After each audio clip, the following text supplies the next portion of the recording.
कल्पना करा की मार्केट डाऊन आहे जे आत्ता आहे आणि नेमकं त्याच वेळी म्हणजे आत्ता लगेच तुम्हाला पैशांची गरज आहे. जर तुम्ही आत्ता तुमचे म्युच्युअल फंड्स विकले तर तुमचं मोठं नुकसान होईल. काय करावं हा प्रश्न तुमच्या डोक्यात असेल, बरोबर?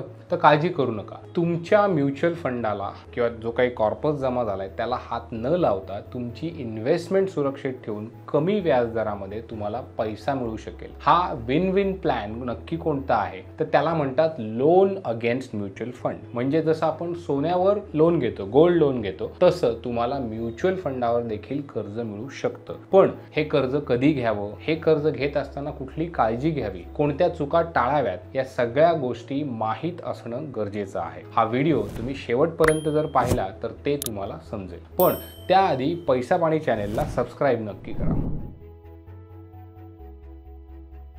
सगळ्यात आधी आपण काय करूयात की म्युच्युअल फंडावर कर्ज नेमकं मिळतं तरी कसं हे पाहूयात. सोप्या भाषेत जर सांगायचं झालं तर तुमची म्युच्युअल फंडामध्ये आत्ता इन्व्हेस्टमेंट आहे. या फंड्सचे जे काही युनिट्स आहेत ते तुमच्या डीमॅट खात्यामध्ये किंवा तुमचं म्युच्युअल फंडचं जे अकाउंट आहे तिथे जमा होत आहेत. आता तुम्हाला अचानक पैशांची गरज लागली, मग तुम्ही ते युनिट्स विकण्याऐवजी त्यावर कर्ज घेता. याला म्हणतात लोन अगेन्स्ट म्युच्युअल फंड. हे कर्ज तुम्हाला बँका, नॉन बँकिंग फायनान्शियल कॉर्पोरेशन ज्याला आपण NBFC म्हणतो किंवा काही ऑनलाईन प्लॅटफॉर्म जे आहेत तिथे तुम्हाला हे कर्ज मिळू शकेल. तुमच्या म्युच्युअल फंड युनिट्सला कोलॅटरल म्हणजे तारण म्हणून ठेवलं जातं आणि त्याच्या आधारावर तुम्हाला कर्ज दिलं जातं. हे कर्ज तुम्हाला जे काही तुमच्याकडे युनिट्स आहेत त्याच्या एकूण रकमेच्या 50 ते 80% पर्यंत मिळू शकतं. म्हणजे तुमच्या म्युच्युअल फंडाची आत्ताची मार्केट व्हॅल्यू 10 लाख रुपये आहे तर तुम्हाला 5 ते 8 लाख रुपयांपर्यंत कर्ज मिळू शकतं. आता हे कर्ज काम कसं करतं ते आपण समजून घेऊया. कर्ज घेतलं की तुम्हाला अर्थातच त्यावर व्याज द्यावं लागतं. हे व्याजदर जे आहेत ते बँकेनुसार आणि तुमच्या फंडांच्या प्रकारानुसार बदलतात. सामान्यपणे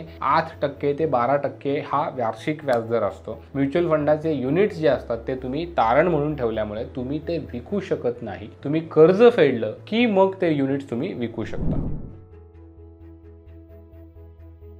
आता म्युच्युअल फंडावर कर्ज जर आपण घेतोय तर त्याचे काहीतरी फायदे आहेत, काही तोटे आहेत. तर आधी फायदे आपण बघूयात, बरोबर? तुम्हाला त्याचा जो काही फायदा आहे ते जर समजला तरच तुम्ही कर्ज घेणार आहेत, बरोबर? त्याचा निर्णय जो आहे तो तुम्ही घेऊ शकणार आहोत. पहिला फायदा म्हणजे काय की तुम्हाला तुमचे म्युच्युअल फंड जे आहेत ते तुम्हाला विकायला लागत नाही. म्युच्युअल फंडामध्ये तुम्ही जी इन्व्हेस्टमेंट करत असतात ती कायम लॉंग टर्मच्या हिशोबाने करत असतात. समजा तुम्ही इक्विटी फंडात पैसे इन्व्हेस्ट करतायत, मार्केट सध्या खाली आहे, अशा वेळी जर तुम्ही हे तुमचे युनिट्स विकले तर तुमचं नुकसान होणार आहे. पण त्याच्या अगेन्स्ट जर तुम्ही कर्ज घेतलं तर तुमचे युनिट्स तसेच राहतात. मार्केट वर गेल्यानंतर नंतरच्या काळामध्ये तुम्हाला त्याचा फायदा होऊ शकतो. दुसरी गोष्ट म्हणजे कर्जाची प्रक्रिया जी आहे ती तुलनेनं सोपी आहे. बँक म्हणा किंवा NBFC म्हणा तुमच्या म्युच्युअल फंडाची एकूण व्हॅल्यू तपासतात. काही कागदपत्रांच्या तपासणी नंतर तुमचं कर्ज जे आहे ते मंजूर करतात. यामध्ये जास्त वेळ लागत नाही. काही ऑनलाईन प्लॅटफॉर्म्स तर 24 तासामध्ये तुम्हाला कर्ज देतात. तिसरा फायदा म्हणजे काय तर व्याजदर तुलनेनं कमी असतात. तुलनेनं कमी म्हणजे पर्सनल लोनच्या तुलनेमध्ये ते कमी असतात. ओके, कारण तुमचं फंड तुमचे जे काही फंड युनिट्स आहेत ते तिथे कोलॅटरल म्हणून ठेवलेले असतात. त्यामुळे बँकेची तुम्हाला लोन देण्यापाठीमागची रिस्क जी आहे ती कमी झालेली असते. त्यामुळे तुलनेनं रेट थोडे कमी असतात. चौथा फायदा आहे फ्लेक्सिबिलिटीचा. तुम्ही कर्जाची रक्कम, परतफेडीचा कालावधी तुमच्या गरजेनुसार निवडू शकता. काही बँका काय करतात की तुम्हाला तेवढंच कर्ज घ्यायची परवानगी देतात जेवढी तुम्हाला गरज आहे. यामध्ये तुम्हाला प्री पेमेंटची सुविधा सुद्धा मिळते. पाचवा फायदा म्हणजे तुमच्या इन्व्हेस्टमेंटचं कंपाऊंडिंग चालू राहतं. समजा तुम्ही फंड जे काही युनिट्स आहेत ते जर विकले नाही तर तुमच्या युनिट्सची व्हॅल्यू जी आहे ती लॉंग टर्म मध्ये वाढतच राहणार आहे. लॉंग टर्म इन्व्हेस्टमेंटचा तो फायदा जो आहे तो तुम्हाला मिळत राहतो. तर मग आता हे झाले म्युच्युअल फंड अगेन्स्ट जे तुम्ही लोन घेता त्याचे फायदे काय आहेत ते समजलं. आता सगळ्यात महत्त्वाचा प्रश्न म्हणजे या फंडावर तुम्ही कर्ज कधी घेतलं पाहिजे. पहिलं म्हणजे तुमच्याकडे जर काही इमर्जन्सी असेल, पैशाची गरज असेल तरच हे कर्ज घ्या. समजा तुम्हाला मेडिकल इमर्जन्सी आहे किंवा तुमच्या मुलाच्या शिक्षणासाठी किंवा मुलांच्या लग्नासाठी, घराच्या रिनोव्हेशनसाठी तुम्हाला पैशाची गरज लागते. अशा वेळी तुम्हाला पैशांची चणचण जाणवू शकते. पण तुम्हाला तुमचे म्युच्युअल फंड विकायची इच्छा नसते कारण तुम्हाला माहिती आहे की ते फंड भविष्यामध्ये जास्त रिटर्न्स देऊ शकतात. अशा वेळी कर्ज घेणं हा एक चांगला पर्याय उपाय आहे. दुसरं कारण म्हणजे मार्केटमध्ये कायम इन्स्टेबिलिटी असते. समजा तुम्हाला इक्विटी म्युच्युअल फंडामध्ये तुम्ही इन्व्हेस्टमेंट केलेली आहे, सध्या मार्केट खाली आलेलं आहे, अशा परिस्थितीमध्ये तुम्ही जर युनिट्स विकले तर तुम्हाला नुकसान होणार आहे. पण जर तुम्ही त्याच्या अगेन्स्ट कर्ज घेतलं तर मार्केट जेव्हा पुन्हा वर येईल तोपर्यंत तुम्ही वाट बघू शकता, त्यामुळे तुमच्या इन्व्हेस्टमेंटचं नुकसान होत नाही. तिसरं कारण आहे ते म्हणजे कमी व्याजदराचा फायदा. जर तुम्हाला म्युच्युअल फंडावर 8 ते 10% व्याजदराने कर्ज मिळत असेल तर हे पर्सनल लोन किंवा क्रेडिट कार्डपेक्षा स्वस्त आहे. समजा तुम्हाला व्यवसायासाठी थोड्या काळासाठी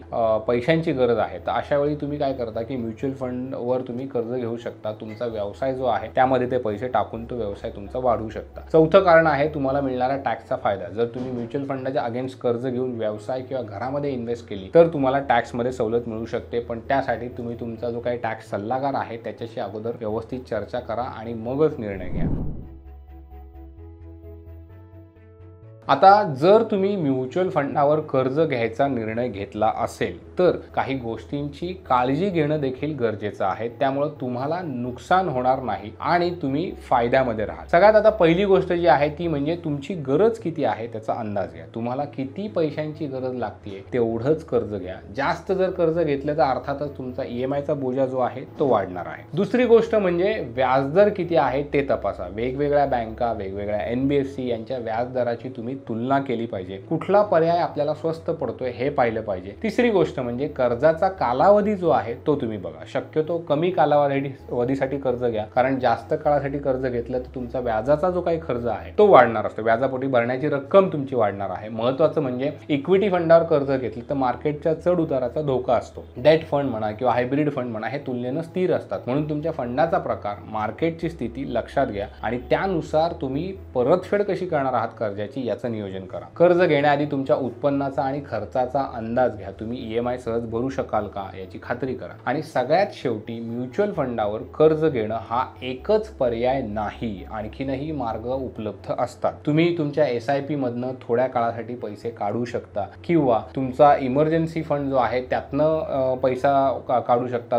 ते पैसे वापरू शकता. तुमच्याकडे इमर्जन्सी फंड नसेल तर आत्ता तयार करायला सुरुवात करा. दुसरा पर्याय आहे पर्सनल लोनचा, पण याचं व्याज जे आहे ते जास्त असतं, त्यामुळे हा पर्याय तुम्ही शेवटी ठेवू शकता. तिसरा पर्याय आहे तो म्हणजे तुमच्या जवळच्या व्यक्तीकडून कर्ज घेण्याचा. यामध्ये व्याजाचा खर्च वाचतो, मात्र तुमचे वैयक्तिक संबंध जे आहेत ते बिघडण्याचा धोका असतो. त्यामुळे कोणत्या प्रकारचं कर्ज घ्यायचं हे तुमच्या प्रकारावर, तुमच्या स्वतःवर अवलंबून आहे. तुम्हाला हा विषय कसा वाटला हे आम्हाला तुम्ही कमेंट्समध्ये नक्की सांगा. तुमच्या मित्रांना हा व्हिडिओ जो आहे तो तुम्ही नक्की शेअर करा. ही महत्त्वाची माहिती जी आहे त्याचा फायदा त्यांना झाला पाहिजे यासाठी त्यांच्याबरोबर तो व्हिडिओ शेअर करा, लाईक करा आणि असेच कामाचे व्हिडिओ पाहण्यासाठी आपल्या पैसा पाणी चॅनलला सबस्क्राईब करायला अजिबात विसरू नका. भेटूयात पुन्हा आणखी एका नवीन आणि इंटरेस्टिंग फायनान्शियल विषयावर. तोपर्यंत पाहत राहा पैसा पाणी.